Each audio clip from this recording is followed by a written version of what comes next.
Welcome to Question Time. Tonight we're in Stratford-upon-Avon. On tonight's panel, Rachel Maclean, the Government's Safeguarding Minister at the Home Office and former Transport Minister. Before entering politics, she worked in banking and co-founded a publishing company. Nick Thomas-Symonds, Labour's Shadow International Trade Secretary, MP for the Welsh former mining area where he was born and raised, and author of biographies on Clem Attlee and Nye Bevan. Anne Boden, tech entrepreneur, Chief Operating Officer of Allied Irish Bank following the 2008 financial crash, now boss and founder of the online-only bank, Starling Bank. Businessman, Chief Executive of commercial property investment company First Property Group and former Brexit Party MEP, Ben Habib. And a railwayman for nearly 30 years. He left school at 16 to work as an electrician, then in construction, and is now General Secretary of the UK's biggest transport union, the RMT, Mick Lynch.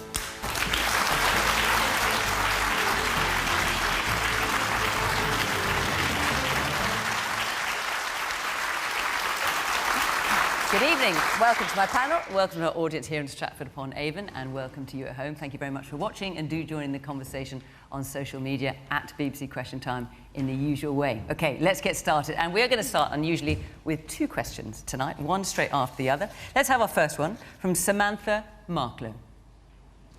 Do the RMT think it's fair that whilst the whole country is suffering a cost of living crisis, that they can disrupt people's working lives and subsequently their income?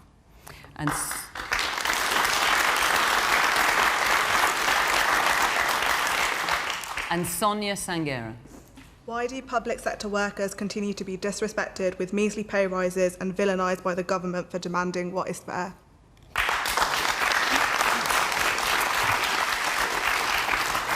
The obvious first person to go to is you, Nick. Well, I'm glad you asked me that. Fairness is a difficult one. I understand the disruption and the inconvenience and the anger that our dispute and our industrial action will have on the people of Britain and on our communities, and I understand how they feel that it's not fair. I do understand that. And we don't want to be on strike. We don't want to take industrial action. Our members are ordinary men and women from up and down this country, in every community virtually, including in this one in Stratford-upon-Avon. And they're railway workers who are tired of the way they're being treated. Now, we were lauded as heroes by Grant Shapps, our members. They worked all the way through the pandemic. They were not furloughed, and they kept our railway and transport systems going, including the buses and the maritime ferries that serve our communities, and indeed in the offshore oil and gas industry. But what they're being told now, as a result of that, is that you're out of fashion, you're out of date. Somehow, the terms and conditions that we've negotiated over many years, which we think are a fair deal, and we think that every British worker should benefit from, terms and conditions such as the ones that we have, such as limits on the amount of unsocial hours that we do, limits on the amount of weekends that we have to do, and agreed, negotiated pay, rate for the job, so that you're not just subject to the whims of the market and the way that the economy is going at that particular time, so that you can depend on a secure income and a secure job. And if you fall on hard times, if you get seriously ill, you'll get sick pay and you get an agreed amount of holidays. We think that's what every worker in Britain, in every business, should have. But what we're faced with now is a clampdown, and it's a deliberate clampdown by the government.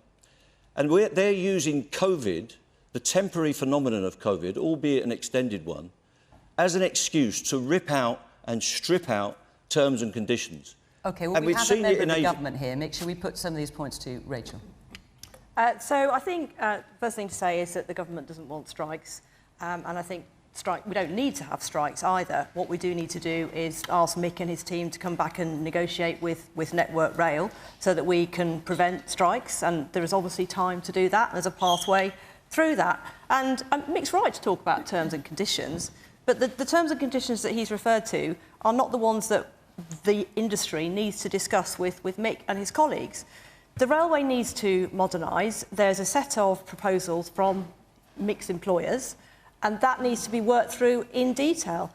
Some of these terms and conditions have been in place, as Mick says, for a very long time. Every industry needs to change. The railway has changed. The truth is that we are down about 20% of passengers. So, of course, there isn't the revenue coming in. Network Rail doesn't want to cut jobs at all. That's not the way forward. But there is a sensible pathway through this where Mick can get what he wants and the travelling public can get what they want and get back to work and get back to doing what they need to do on the railways. Let's hear from that. Man there in the blue shirt. Mick, the question I wanted to ask you is, you told us everything that led up to this. What more could you have done to have prevented this? And what do you regret that you didn't do? Well, we've been speaking to these employers for an extended period. Ever since COVID came down in March 2020, the government contacted us immediately and convened emergency talks with ministers, the same ministers that the Tories say I won't speak to. I've spoken to every transport minister in our sector. And they said, we want you to work with us to run the railway and run the bus service and the ferry service in particular so that we can keep key workers going and goods moving. And we did that. But immediately after the first peak, they said, you're out of date, your conditions have got to go, you're too expensive. And what the problem with the railway in this country hang on, is... Mick, that's not, in fairness, that's not the question you're being asked. Yeah, the question you're being asked is, well, do you... So we've been working with these companies on all of these issues, and we're working with them right now. But the prescription they're giving us is too much. They're saying to my members in Network Rail, for instance, you must work 39 weeks of nights, 39 weeks of weekends at night for no increase in wages. And in fact, in some cases, the railway is saying to our members, you must have less wages going forward, not just against inflation, but against the existing salaries. And you must take a prescription that gives you extended working hours without compensation, 5 additional hours per week. Now, we have been working tirelessly... But Mick, the question being asked is, what do you regret not doing? I regret that we haven't got a government that will allow the companies to negotiate that's a different answer. Let me come to Ben. Ben. Well, I regret that we had not been able to make an agreement. We've been working with them tirelessly to get that agreement, but it's not there at the not moment. what the person was asking. Ben. I think I'd like to step back, if I may. That, you know, getting caught in the debate over this particular strike is missing the issue, if you don't mind me saying so. What we have here is a much bigger economic malaise, which is first playing out through the rail service. What we've had, and I'm going to have a crack at the Conservative Party, if you don't mind, Rachel, forgive me, but what we've got in the Conservative Party is a party in governance that's taken us back to the 1970s.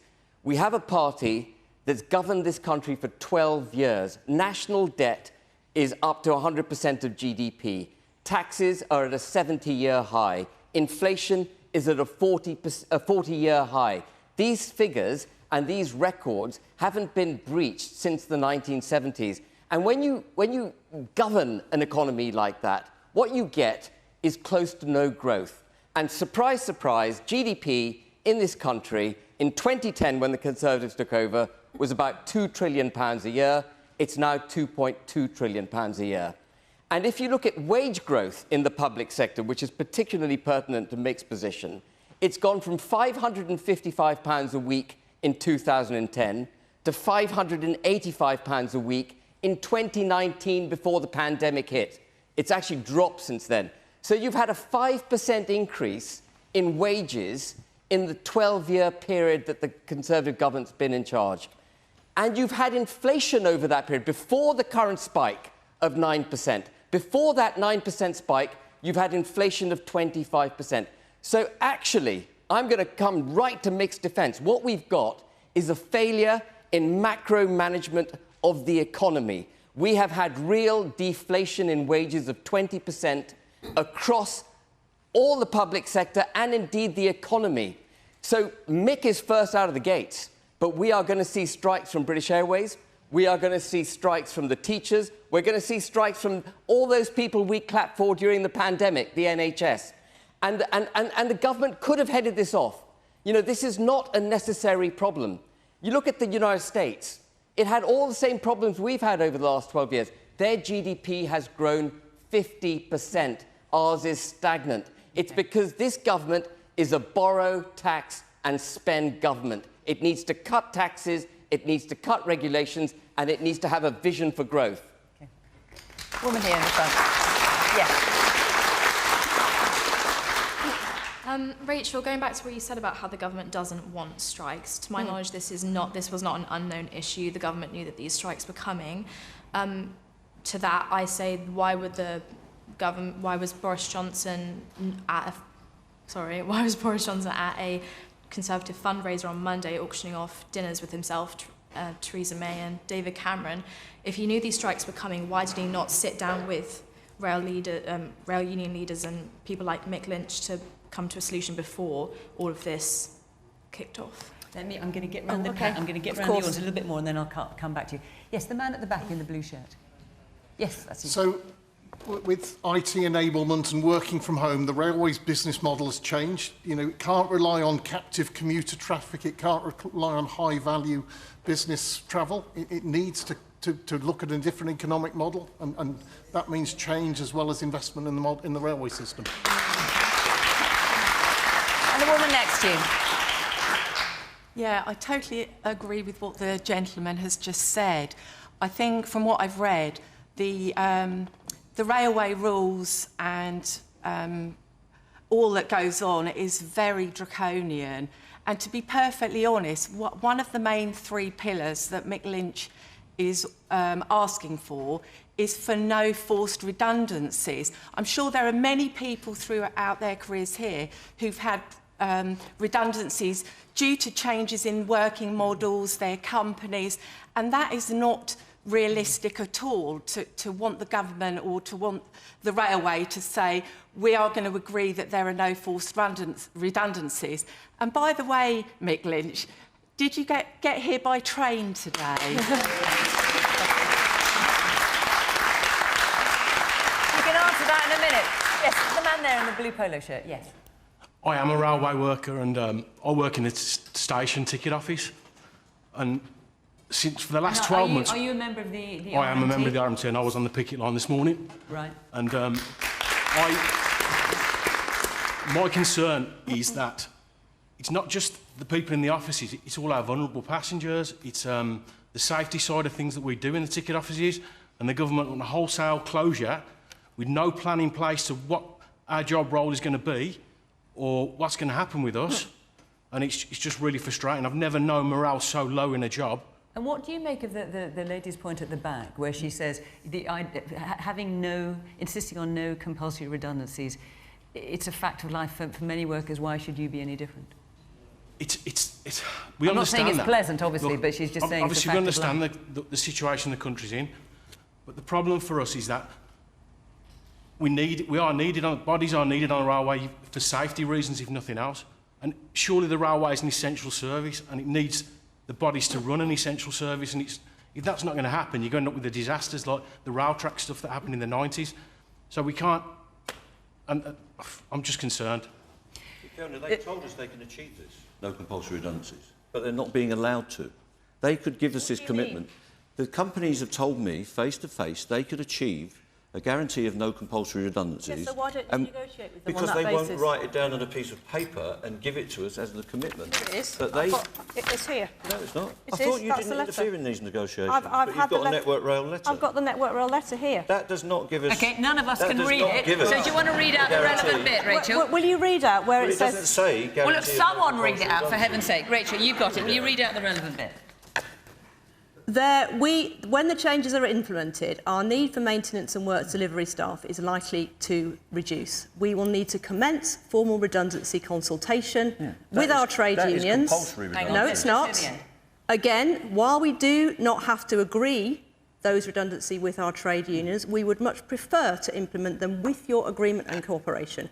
We very much hope and anticipate that sufficient employees will volunteer for redundancy to avoid the need to make anyone compulsory redundant. So where does it That's say? your employer. Does it say there's a guarantee of no compulsory redundancy? It's very clear. Does it say no compulsory redundancy? No, of course it doesn't, because as the lady said, no organisation can give that guarantee. But you can see Network Rail gave us that guarantee for 12 years on the top. You can see here in black and white, it says they want to do this with your agreement. And if you will negotiate with them, you can protect the jobs of that gentleman over there. It doesn't say what you said it said. Well, what I said it said. I think we're going round and round here. I don't know about you, ladies and gentlemen. But the letter hang on a minute. You said it said no compulsory redundancy. Anne is busting to come in. Yeah, my father was a member of a trade union, and my first week coming to London for my new job, he said, the first thing you need to do is join the union, protect your conditions. And therefore, I have a lot of sympathy for the trade union movement. But I think we need a far more sophisticated response here. It isn't just guarantees of job savings, it's transition plans. What are we going to do to make the railways a even more high-tech industry? And what do we need to do to retrain people and give people a path? The key workers, the people on the front line during the pandemic were out there where the rest of us are working from home. I think we actually need to consider that when we plot the future of these industries. I agree with you. I agree with you entirely. So we go through that transition with a guarantee of no compulsory redundancy, and we can start a deal. Right. Doesn't say it on that document. But hang on a minute. Let me bring in. So if they said it to you, why don't you go back and negotiate with them? Yes. I'll come back to you in the morning. Nick. Good. Well, I have to say, Rachel lifting that letter is the first finger I've seen lifted by a government minister to do anything to resolve the dispute. And I've driven here from Wales this evening, and there is no dispute between the Welsh Government and Transport for Wales. And there isn't a dispute because the Welsh Government sat down through its social partnership approach, it put the time in, and it actually bothered to find a solution. But it was also a 3.3% agreement, whereas the RMT are after 7%. Well, there's also an issue around conditions as well, which I'm sure Mick can speak to in a moment. But the point is, you had an active government taking responsibility that wanted to prevent strikes from happening. You just haven't got that with the Conservatives at Westminster. Grant Shapps won't actually even pick up the phone and speak to the RMT to try to deal with this. And it is, I'm afraid, all of a piece with this government at Westminster. Try to get a passport. You can't get a passport now because of the backlog. You want a driving licence. You can't get a driving licence. You want to fly somewhere. Your flight gets cancelled. There's the cost of living crisis and the squeeze. And what's the great idea of this week from the government? They want to increase bankers' bonuses. This is a government that is completely out of touch and frankly should be out of the government is saying that's not what they're doing. But, so when you were listening to the gentleman in the audience there, you were on a picket line this morning. Would you join him? And would you support Labour MPs standing on a picket line with that man there? What I am focusing on, and that's why I haven't been joining the picket line, what I am focusing on is firstly at Westminster exposing the failure of this government to lift a finger to prevent these strikes from happening. And what I will continue to do at Westminster is to try to make absolutely sure that we pressurise the government to get around the table and solve the strike. But it's not just about I back a deal. And listen, my father, who's retired now, was a steel worker. He was in the steel strike. He was off for 14 weeks. I know exactly the sacrifices that strikers go through. I know exactly the disruption that is caused by the public. That's why I didn't want to see the strikes happen. The government should do more, and the government should now be resolving this situation. Well, I completely agree with Nick that actually the Prime Minister missed a golden opportunity to invite Mick in and have a chat with him. But this is about fundamental governance failures. It's not just about negotiations. It's not just about conditions and pay. This is about a breakdown in a government that doesn't know how to handle its own policy of lockdown and how to emerge from it. When we came out of lockdown, what we experienced was a supply shock. We had price of fuel going through the roof. We had supply chains across the globe broken. And the Prime Minister and this government had no plan for that. Instead of making it easier for the working classes and for the middle classes by reducing taxes on them, they increased national insurance. The private sector had been kicked in the shins for 2 years, and they want to increase corporation tax rate. Small, and we haven't talked about small and medium-sized businesses, by the way, who I think, and sole practitioners, who have suffered much more than anyone who has the comfort of employment. You know, they have been driven out of business because of business rates, but no one talks about that in government. This government, before you get around a negotiating table, needs to assess how it's going to grow this country, the economy of this country, and how it's going to make people wealthy again. So it needs Woman there, you were nodding your head to that in the blue shirt. Businesses have to change. They have to adapt. It's a fundamental of being in business. You absolutely have to change with what you experience economically. So do you think the RMT is taking the wrong approach? Yes, and look what happened to the dinosaurs. Well, they were around for a very long time. They're not with us now, though, are they? 130 million years. Okay. So, but we are negotiating change. We deal with change all of the time on the railway. We apply technology in ticket offices, on board trains, in rolling stock, on the delivery of traction power. We deal with Mick, while change we've all got of you the here, time, what and we about negotiate Mick, it. while we've got you here, what about some of these things? And I don't know the rights and wrongs of this. The Network Rail Chief Executive Andrew Haynes has said. He said, for example, one of the things he wants to change and that you're not allowing is that maintenance teams are responsible for geographical areas. So, for example, if you have a maintenance team who are at King's Cross Station, they are not allowed to go to Euston Station, which is just a 5-minute walk. Is that right? Or?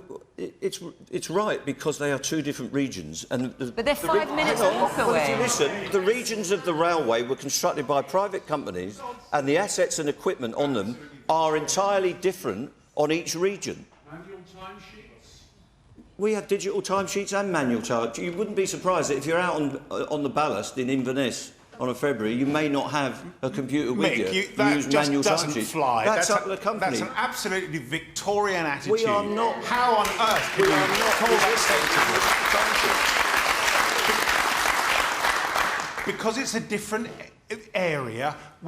People can't go from Victoria to Charing Cross. That's just hang on. Mick, let him talk. Hang on. Yes. It's an absolutely ludicrous, unworkable situation. I employ 35 people. We have to change with what the customer demands. So do we. It's hope. So do we. You clearly don't, Mick, because you've got people in Charing Cross unable to maintain Victoria. It's a ludicrous situation. Hang on, Mick, I'll come back to you. We are negotiating now. Mick, I will come back to you. Let me just hear a bit more from the audience, and then I'll give you a chance to respond. Not our working practices. No, we won't. You will be the death. Look at the railways now. Utterly hopeless. Terrible places to travel in.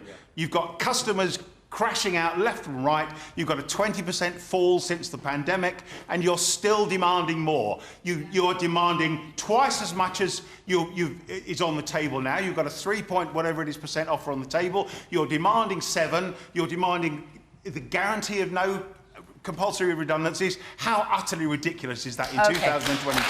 Let's hear from the railway worker in our audience. What's your response to that? My issue is that the reason it's so fragmented is because of the franchise system. There's too many. There's 15 or 16 TOCs in Network Rail. How are they supposed to communicate when they're all, you know? Mick wants the whole country to rest. Hang on, sort that out. Yeah, but the thing is, it's completely unacceptable. Hang on, we've heard you. Thank you. But let's let someone else speak as well. The thing is, if it was nationalised all under one banner, then you can do those things. You can't do it. You know, it's like going into Sainsbury's and doing something at Asda. You can't do it. And that's the way it works. That's the way the franchise system works. OK, let's hear from the man here in the front, the blue shirt. What's wrong with compulsory redundancy if you are redeployed? Well, we're seeking a redeployment agreement and they won't give us one. So if people are displaced because of organisational change, which we deal with every week of the year, we can get a redeployment policy and get people different jobs in different fields and different roles.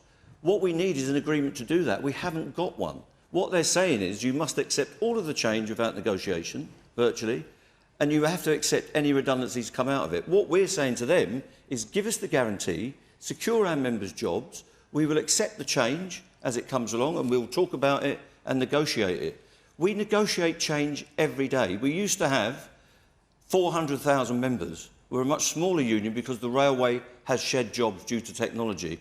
All of that has been done under the banner of no compulsory redundancy, and people can choose to leave the industry when they're ready, or they can choose to go into a new role. That's what we're after, and that's been the arrangement in the railway for a long time. There's nothing wrong with those values, and if all companies had those, we'd have a better society rather than dumping people on the dole at the behest of private sector companies. The woman at the back, in the very middle. Yeah. Stratford-upon-Avon played host to Rail Live today and yesterday. It's like the largest railway expo in the country.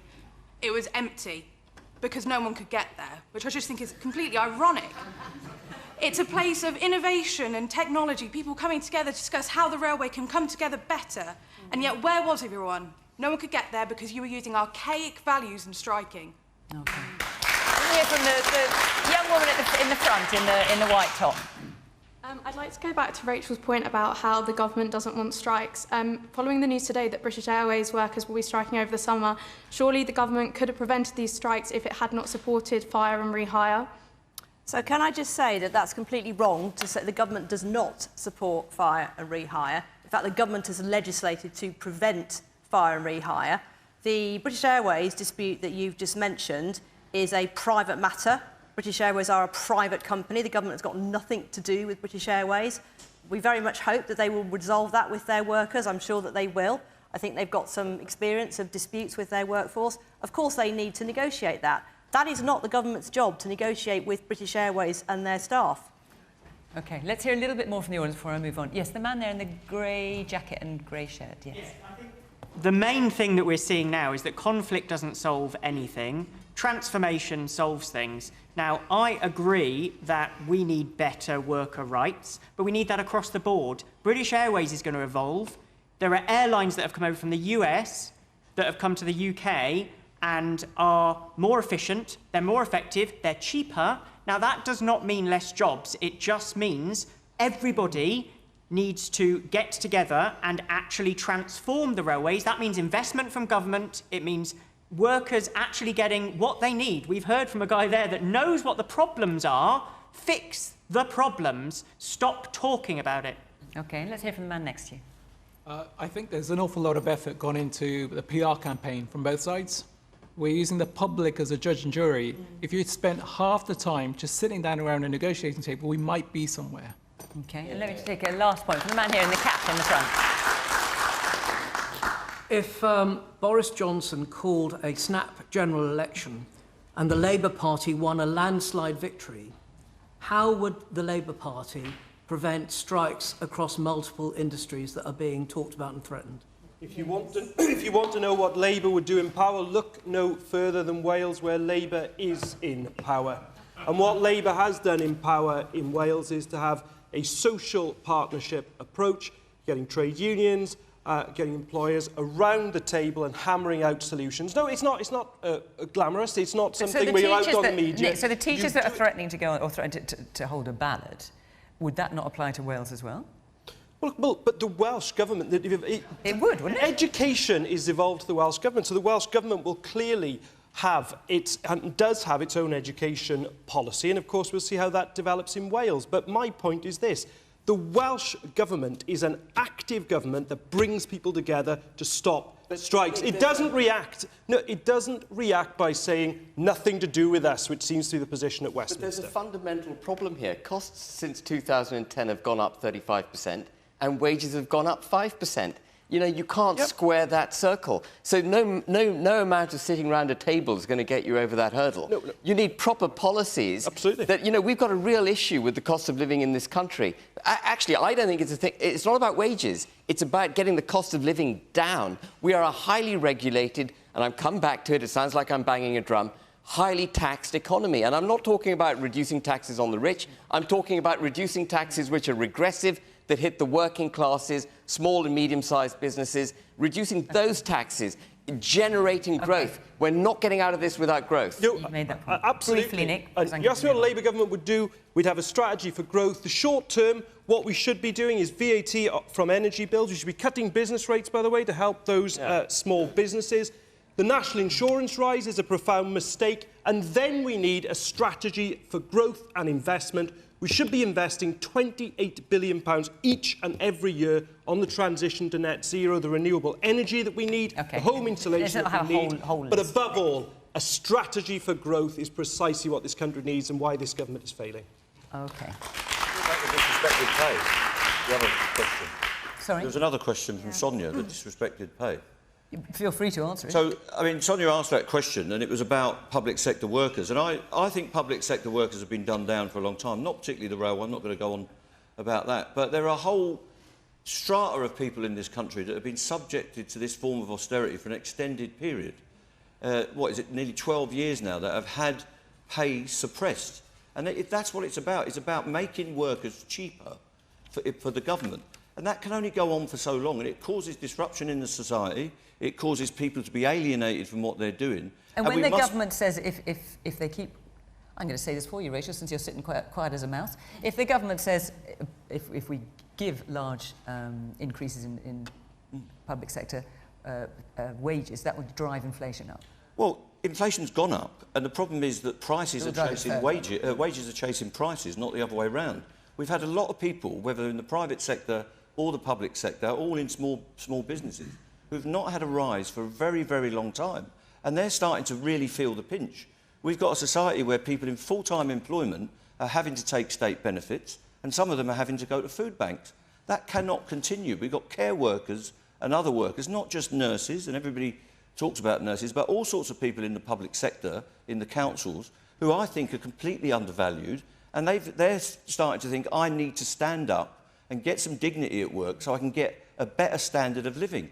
And that means some of us that are doing better may have to give up some of what we have and transfer it to them through some kind of government mechanism, because it's not right. That means progressive tax so that people earn a decent living and have a decent living to live on. I think we need to understand where this cost of living increase is coming from. And I think, people talk about the wages sort of spiral. I think at the moment, inflation is not being caused by wage increases. What we have at the moment is about 80% of inflation is caused by energy, fuel, food. And 20% is coming from the supply chain issues and the fact that a lot of people haven't gone back into the workforce post-pandemic. So what we really need to do is, the Bank of England raising interest rates won't actually solve this sort of inflation.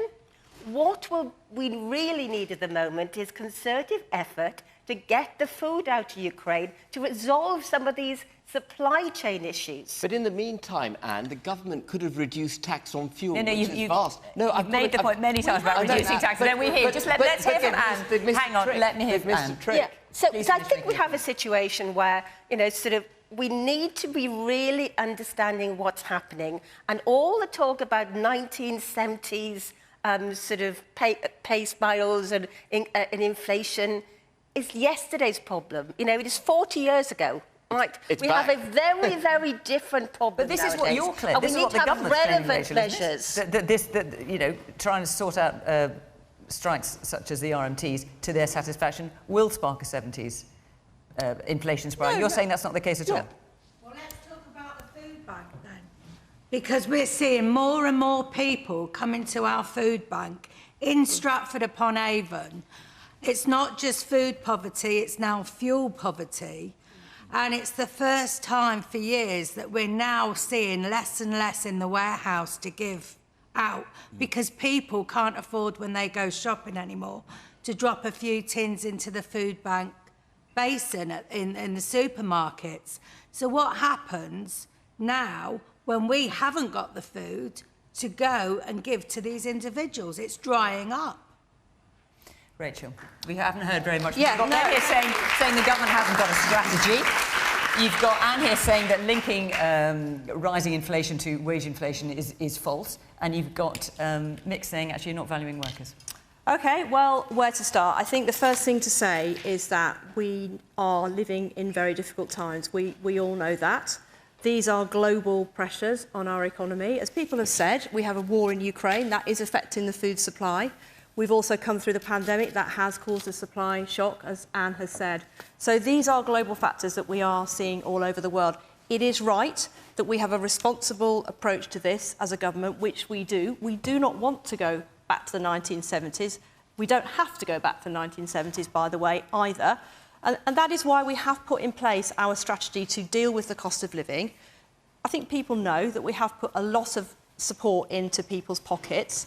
The huge sums sometimes don't mean anything, but it is something like £37 billion, and it's targeted at those people on the low incomes. But what about the point made by the woman in the red dress who's shaking her head at you there, saying, well, what about the people coming to the food bank? Yes, and that's what I'm getting to, because those are the people that we want to help with the targeted support that we are giving those people. The help comes from the British public. Yes. Who graciously go into supermarkets and donate food into the baskets.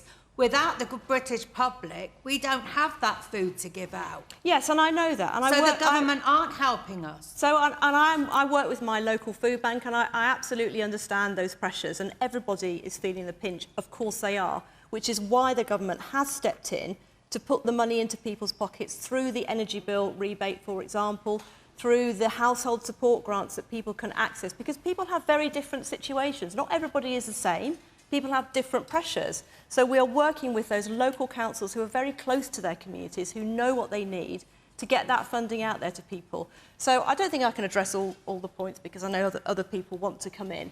But I think the basic point I would make is that we do need to keep control of the economy, and we need to keep control of inflation. But we absolutely value public sector workers. Don't let anybody tell you. Don't let anybody tell you that inflation is out of control. Can I just finish? Yeah. You've had quite a long time. Don't let anybody tell you that this government does not value public sector workers. That is completely and utterly wrong. We have paid people's wages throughout this pandemic. We've paid furlough. We've kept money in people's pockets through businesses. We've paid businesses, grants to businesses. Borrowing and spending. Can you just let me finish? How else are we going to generate that? We've had a global pandemic. And by the way, we were the fastest country to come out of lockdown because of this government's policies. We were the fastest government to roll out the vaccines, which has helped our economy to get back on track because of our Prime Minister's leadership. We've got inflation currently sort of 9, 10, 11%. We got public sector, we got the universal credits and help for pensioners being sort of announced this week, where pensioners are getting 10%. You've got private sector pay increases at, say, 4, 5%. What's happening to the public sector? What's happened to the NHS? What's happened to the people that haven't actually had these pay rounds yet? Those are the people we have to worry about. OK. We could talk about this the whole programme, couldn't we? But actually, lots of you asked other questions, so I feel it is my duty to try and address some of those. Before I do, I just want to tell you where we'll be next week. Next week, the programme will be coming from Inverness, and the week after that, we'll be in Barnsley. That's the 7th of July. So if you are from or around Inverness or Barnsley and you'd like to be in the programme, do apply on the BBC website to Question Time, and we would love to see you there. OK, let's take another question. From Vanessa Lewis. Would Dominic Raab's Bill of Rights, as he claims, strengthen our UK tradition of freedom, or would it, according to the Law Society president, make some human rights abuses in the UK acceptable? Nick. I think this is a profound mistake from Dominic Raab. First of all, the ECHR came about after World War II, when countries came together to try to make sure that there was a universal standard that related not to countries, but just simply related to people, to humans, to try to come out of the horror of the war and build that international consensus. And I thought it was shameful to see the party of Churchill, one of the architects of it, actually trying to trash that in the House of Commons this week. There are rights that people have that they've exercised, and since 1998, of course, and the last Labour government, you can exercise those rights in the UK courts. I think of victims of rape, who have been able to enforce their rights against police and get justice. I think, for example, of couples in residential care homes who've been separated against their will, but have then been able to rely on the ECHR for their rights, or even families of disaster victims like Hillsborough have been able to use the ECHR to enforce their rights. And it's what a about profound cases, mistake from Dominic Raab, and frankly this government should Nick, what think about cases where it's perhaps slightly less comfortable? So, for example, and you'll be familiar with them with your legal background. In 2013, judges ruled a man who took part in the gang rape of a 14-year-old girl in a playground couldn't be deported to Jamaica because he'd fathered 2 children in Britain. Are you comfortable with that aspect of it? Of course, with any court, the court will make decisions that we disagree with. The difference between me and the Prime Minister, when decisions are made by the rules the Prime Minister doesn't like, he goes and changes the rules usually.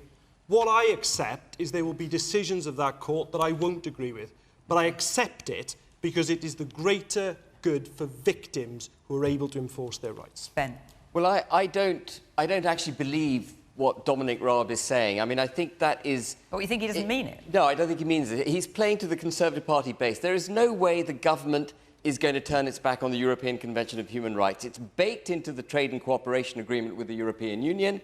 It's also baked into the Belfast Good Friday Agreement. So he would have to breach 2 international agreements if he wished to ditch the ECHR. And we all know Northern Ireland, you know, I'm quite prominent in that fight. Northern Ireland is right at the forefront of constitutional debate at the moment. So there's no But the way... government's not saying they're going to ditch it entirely. No, the just specific areas. the ECHR and the debate about it in the Commons recently, and this new idea to dilute it down, is an excuse for their Rwandan deportation policy failing.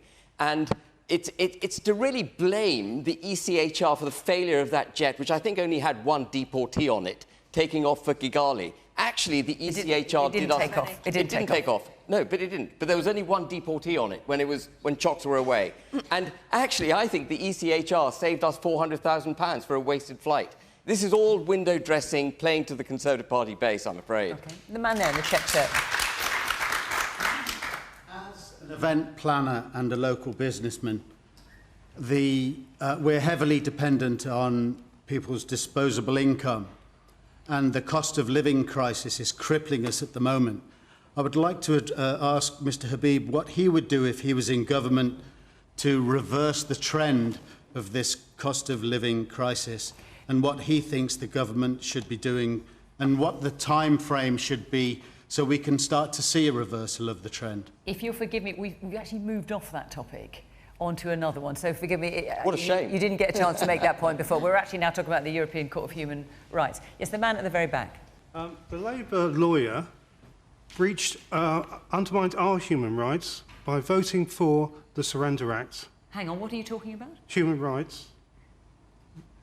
You're talking about the Brexit legislation? Yeah, the Surrender Act. He voted for that, along with Keir Starmer, which breached our human rights as far as leaving the EU. But on top of that, that has undermined the human rights of the Northern Ireland people because they have no say in their laws. What about their human rights, sir? Well, the Human Rights Act, the ECHR, is embedded into the Belfast Good Friday Agreement. Have no say on their laws. That is fundamental to the peace in Northern Ireland. They have no say. They have no say on their laws. Okay, let's hear from the woman in the front here. We have seen that the government take what they want to hear as the word of everyone.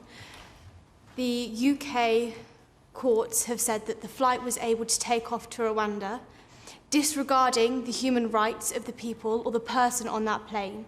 The ECHR said it was a violation of human rights, and they held the government to account for their actions. If we scrap the ECHR to whatever extent, who will hold the government to account for human rights abuses, no matter how small or how significant they are? Rachel, who will hold this to account?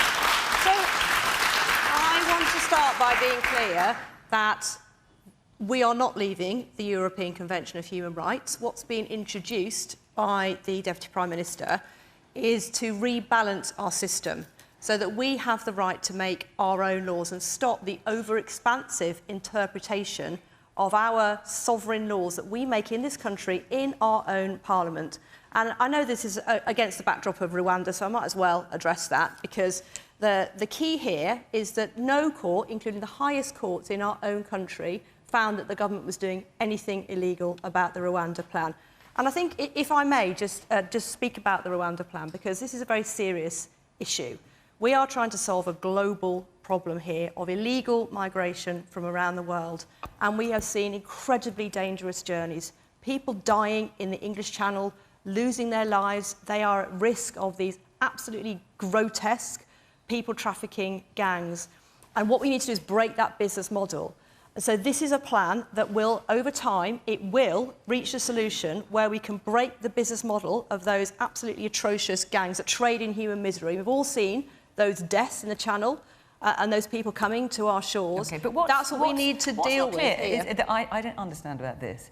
Is the UK Supreme Court website says that UK courts are not required always to follow the decision of the European Court of Human Rights. Indeed, they can decline to do so, particularly if they consider that the Strasbourg Court has not sufficiently appreciated particular aspects of our domestic constitutional position. So why do you need to go further? Well, because clearly we have seen a policy of a government that's elected with a democratic mandate to solve a very serious problem, such as illegal migration, being stopped by one anonymous European judge when every single court in our own country found that that was a legal, proportionate, compassionate and humane response to this very difficult global problem. The woman at the very back in the red top, yes. I've been involved in family law for 25 years and never have I been so concerned about the rule of law being undermined by a government in power. Is that of concern to anybody on the panel? And why are you so concerned? I see those in power repeatedly, if they don't like decisions reached, trying to change things. What message does that give to our children as to how the rule of law operates in this country and in terms of how decision-making should be made going forward in the interests of those people that they serve? Yeah, I think that most of us looked at the Strasbourg Court and thought it was a very positive safety mechanism to prevent the wrong thing happening. But I think somehow it's moved into a question of sovereignty. And I think most people have been triggered into thinking about, do we really want Strasbourg making these decisions because it wasn't transparent? An awful lot of people have been talking about, sort of who the judge was and they don't know who he is, whatever, or her. I think that we've turned the issue into a sovereignty issue, whilst we should be much more worried about making sure that we can still hold our heads up high in the international world about this very, very important topic. I worry about the Tory government. Every time they get a problem, they want to change the law or the regulations or put a new interpretation on it. I don't think it is a sovereignty issue either. I think the Brexit was about sovereignty, but this is about standards and scrutiny. And I don't mind learned people with experience holding our own laws and our own interpretation of laws and our own standards of conduct in relation to the way we treat other human beings, such as people fleeing war and poverty. I don't mind that being subject to an open court of scrutiny where people say, look, think about this again. You need to think about the way you're treating people. You need to think about this issue, whether it's a values issue or a treatment of people issue. I'm happy for our country to be subject to that scrutiny, along with all the other countries that are signed up to this charter. It's a good charter, and I worry about people like Dominic Raab, hiding things away from scrutiny so that they can get on with a bit of cooking the issues to their own agenda, and I don't like that. Are you happy with us not being able to deport foreign national criminals and rapists well, what I'm happy out of our with country is that we that have entered subject that illegally? to scrutiny. Are you happy with that? We subject that to the scrutiny and standards. It is already, yes, it is. Well, that's why we should keep the court as it is then. Okay. The guy there in the green shirt, yes. I think that's so wrong, because you're saying that all the people that are coming across are criminals and they're this and that. No, I'm not. I never said that. That's so wrong. Do not put words in my mouth. And furthermore, okay, it was an underhand deal done with the country that needs cash. And, you've... It wasn't underhand. It's completely transparent. Certainly, because you've picked a country that isn't, that needs some help and needs some investment or whatever deal you've struck, and said, OK, we're going to move all of these people by plane to your country. They've had X amount of time to prepare a few hotels as a welcoming committee or whatever. That's not going to fix the problem. Okay. You're not going to fix the problem that way. Do you want to answer that for me? Yes, you've put words into my mouth, and I'm going to push back on that because it's completely wrong. I never said that all the people that come to our country are coming illegally. I asked the gentleman here whether he is happy that we cannot remove criminals from our country who have come. So he's not happy. So we That's not just- can't. I want it at a standard. You asked me to answer the nationally. question. So Okay, it's subject to scrutiny. Let's let Rachel answer the question. I want to fit one more question in before this programme ends. Every country around the world has the right to control who comes in or out of the country, right or wrong? Thank you. Okay. Every country. Control should be subject to international Which it is. We've got 9 minutes more. I want to get one more question in because today is by-election day in 2 areas. And we have a question from Shirley Parry. If the Conservative Party lose today's 2 by-elections, will the Prime Minister be able to stay the course? Who should we go to first on this? Ben. Well, the Prime Minister is under great pressure. You know, he claims he won the vote of no confidence in Parliament the other day, but 148 of his MPs voted against him, and he has a majority of 80. That means he doesn't actually command... The Conservatives may have a majority in the Commons, but he doesn't command that majority. There are 148 MPs who are against him. So, technically, yes, he won the vote, but in a practical sense, he doesn't command his majority. If he loses both seats today, I think he is vulnerable, but there'll be lots of excuses made about this being mid-term and so on, and he'll fight on. I think the Prime Minister is actually politically, possibly fatally wounded already. Anne. Yeah, I think that what I think about the Prime Minister and whether the Prime Minister stays or not is not really relevant. I don't think but the we're Prime all Minister- interested to hear. I don't Come think- on, this is question I don't time. think that the Prime Minister intends to go anywhere. So you think he will stay the course, whatever the I results are? think that he will probably sort of bide his time a little bit longer. OK. The woman in the glasses in the dark top there. Boris Johnson said today that the suggestion that he might resign after an electoral defeat was crazy. He says that the suggestion to resign after breaking law in office is crazy. What exactly will it take that isn't crazy in order for Boris Johnson to consider resignation? OK, you can think about that, Rachel, while I go around the rest of the audience. Yes, the man there. No, the man at the very back, yes. Considering we can't always trust what the Prime Minister says, and he might one day leave, who would be a good candidate in the Conservative Party to take over, would anybody think from the panel? OK, and let's hear from the man in the blue shirt there. Yes. I think if Boris had any decency after the Sue Gray report and the public outcry, he would have already resigned. And I find it amazing that he can look himself in the mirror and think, what a great job I've done. OK. It's all coming from one direction, but I know there are a lot of Conservative voters in our audience tonight. Have any of you got your hands up? OK, the woman here in the front. I think for all his faults, and every Prime Minister we've had has had plenty of faults, I think Boris has been doing a valiant job. He's coped with, as best he can, the pandemic, Brexit, now Ukraine. He's had COVID himself. I think he deserves a little bit of loyalty. OK. Do you agree with that, Mick? Well, I don't think being able to catch COVID is a particular qualification. We'd all be able to do it. I hope I'm allowed to say this, Fiona. I hope he loses both of these elections, and I hope he's undermined. Frankly, that's you wouldn't expect anything else from me. But his main problem is he's unembarrassable. No matter what he does, he's not embarrassed by his failures, by the image he gives off, and by his behaviour. And he's supported by by his mates in the establishment. And we've got a very strange society where he's propped up by the press, propped up by the media, propped up by the city. And no matter what he does, no matter how badly he behaves, up to and including breaking the law, they won't go against him. And they've shown that in this vote. I think he was unsupportable, even by Tories. But nevertheless, they lined their own nest and supported him.